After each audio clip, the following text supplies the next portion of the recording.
बिस्मिल्लाहिर्रहमानिर्रहीम। सवाल ये है कि जिस इंसान ने कुर्बानी करनी हो वो जुल्हज्जा का चाँद नज़र आने के बाद बाल और नाखून काट सकता है। सही मुस्लिम की हदीस है, जब तुम जुल्हज्जा का चाँद देख लो और कुर्बानी करने का तुम्हारा इरादा हो, फिर अपने बाल और नाखून ना काटे हत्ता युज़हिया, हत्ता की कुर्बानी कर ले। खुलासा क्या निकला, साबित क्या हुआ कि जो कुर्बानी का इरादा रखता है, कुर्बानी करना चाहता है, वो जुल्हज्जा का चांद नजर आने के बाद बाल नहीं काट सकता, नाखून नहीं काट सकता। कब तक?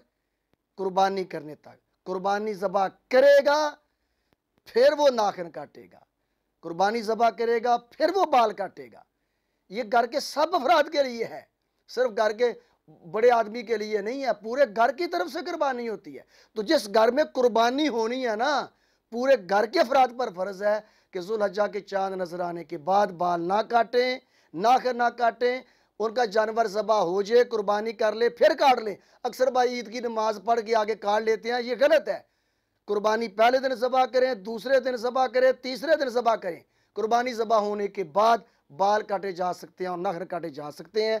और जिसने कुर्बानी नहीं करनी उस पर यह पाबंदी नहीं है, जिसने कुर्बानी नहीं करनी उस पर पाबंदी नहीं है कि वो जुल्हज्जा के चांद नजर आने के बाद बाल ना काटे, नाखून ना काटे, काटे ना काटे। सुन नबी दाऊद में हदीस है, जिसके पास कुर्बानी करने की ताकत नहीं वो ईद पढ़कर नाखून काट ले, बाल काट ले, अल्लाह उसको पूरी कुर्बानी का अजर व सवाब अता फरमाएंगे। पहले काटे ना काटे ये उसकी मर्जी है।